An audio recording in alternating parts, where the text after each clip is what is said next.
बहुत जल्द बन जाएंगे। एक बार हमारे आरस से आए, संदेश से आए दीपू भैया के लिए जोरदार ताली आप लोग बजा के स्वागत करो।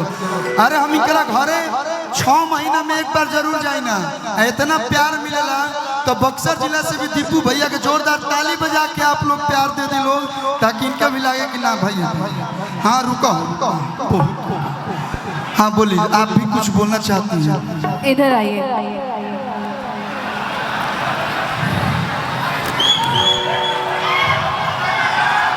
बोला आप कब से गा रहे थे ना, तो मैं सोची आपके लिए भी कुछ मैं भी गा दूं। थोड़ा भैया सी कर दीजिए, भैया सी कर दो, सी। ए भाई गिर जाएगी तो पुल बंद हो जाएगी, मजा ला आराम से। Hello hello hello hello. थोड़ा सा भैया साइड हो जाइए। बहुत बहुत धन्यवाद पुलिस प्रशासन के, जितना अच्छा सहयोग कर रहा बा। तो आप लोग भी साथ दी लोग, हमारे सब बाउंसर भाई के, बुलेट भाई के पूरा ग्रुप लागल बा। तो आप पीछे हो जा लो, काहे नाम हंसवा उधर लो, तन पीछे हो जा लो। और ट्रस्ट और साउंड के ऊपर से आप लोग हट जाए लोग, पर्दा फाड़ दिया लोग। भैया जे भी खड़ा बा जब तार बा तरुआ लोग उतर जाए लोग, अच्छा रही आप लोग का दिन। अरे कार्यक्रम अभी बहुत देर तक चली है। अभी सोना सिंह जी बानी महाराज, अभी सोना सिंह गए हैं 1-2 घंटा।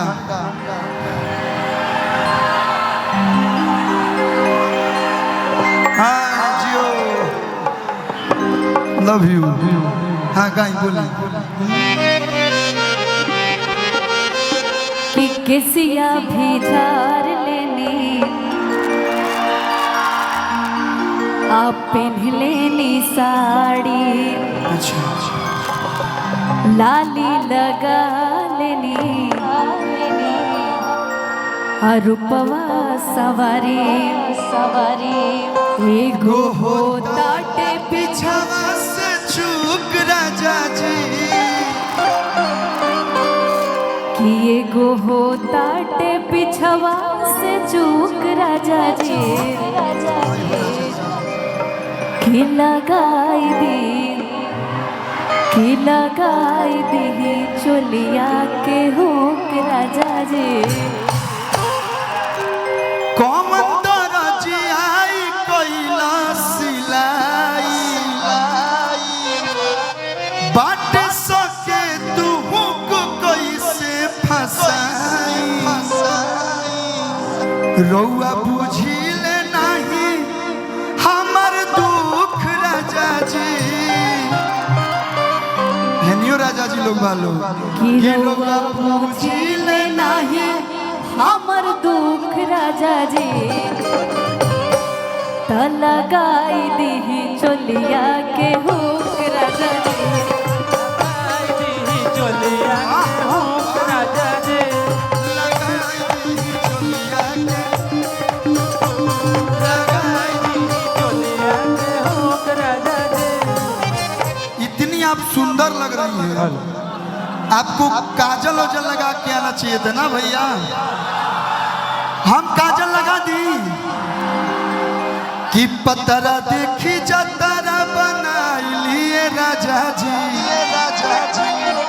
कि पतरा देखी जतरा बनाई लिए राजा जी, तो काजरा कमर में लगाई दिए राजा जी,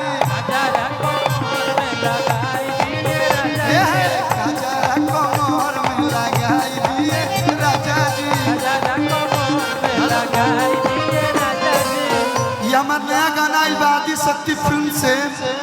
ते गाना पे डांस हो जाए भैया, हो जाए हो। पहले कौन सा करना है, अपने मुँह बोलो, तू जौन बोलो तौन।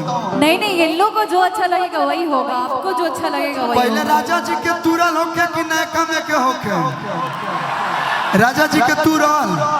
तो एक बार चारों तरफ से जोरदार हाला हो जाओ भैया। गाना लगाइए, तब तक एक लाइन और इनके लिए गा दे रहे हैं। अच्छा ये सच है ना भैया कि लड़कियां अपना एज छुपाती हैं ना? अगर मैं डिम्पल जी से कहूंगा कि आप कितने साल की हैं तब पक्का ही 22 के नीचे ही बताइए। मैं 26 की हूँ, 22 क्यों बताऊंगी? 26 की हो गई। और क्या?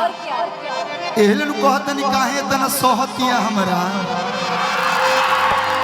हमार 26 के जन्मदिन हो। मेरा भी 26 को ही है। आही बात 26 जनवरी के हमार शादी हो। अब बताओ तू 26 के होइयो गइल बाड़ू। जवन प्रोग्राम कर तनी मैं वायरल हो जाता है, चाहे वो दानापुर दियर वाला होके चाहे अभी 5-5 गो हीरोइन के साथ भइल तवन होके कि मुस्की पे राजा के लोभा गईनी।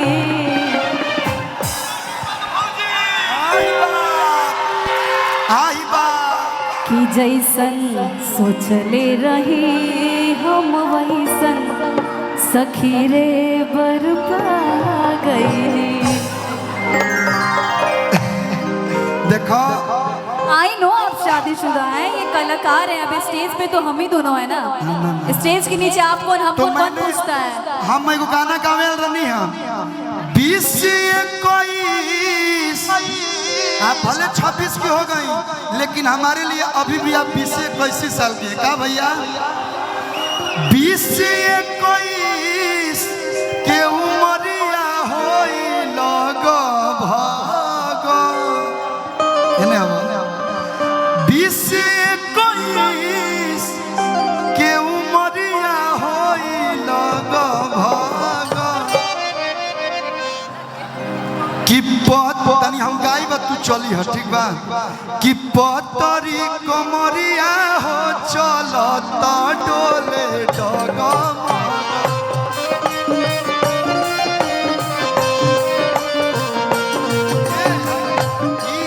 कंजूसी भइला ऐसे के चलेला तनी वो हम लोग देखे फैशन शो में तुम जो ऐसे चलती वैसे चलिए थोड़ा तब ना मेरा गाना शूट करेगा। 20-21 के उमरिया होई लग भाग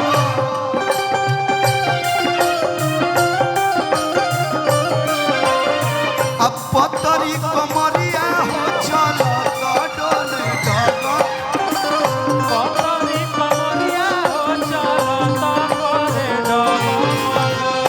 पतरी कमरिया हो चल हे भैया बड़ा बढ़िया में लाइन बा कि तू हो गइल सयान बाड़ू हो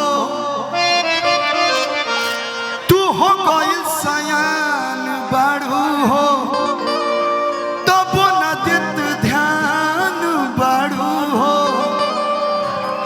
ना हो तू हो गई सयान बाड़ू हो तब ना देते ध्यान बाड़ू हो धूपावा में रूपावा धूपावा में रूपावा करो हर जगह आप तनी दोनों परानी हमनी के डांस हो गया वजह होने से आ सब हमारे भाई ताली बजाइए सब कि पतरी कमरिया हो चल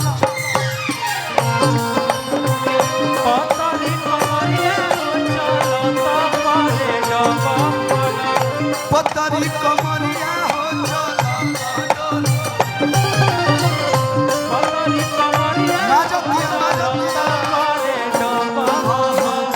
पतरी कमरिया हो चलत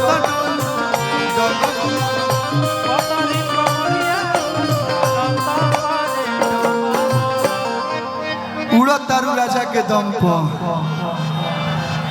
मेरे दिव्यांग भाई मामा लगे वैसे इधर आइए दिव्यांग देवा जी उनका एगो गाना आप लोग सुन ले हो कब लोग रील्स पे उड़त तनी राजा के दम पे एक बार जोरदार ताली इस भाई के लिए बजा दीजिए। ये हमारे मामा लगी हैं बड़ा बढ़िया बढ़िया अगर गीत गावत तनी आप लोगों से ही प्यार देते रही लोग। अब गाना लगावा हो लगावा डिम्पल जी हम तनी मनी नाच दिया लेकिन थोड़ा सा आप लोग बैठ के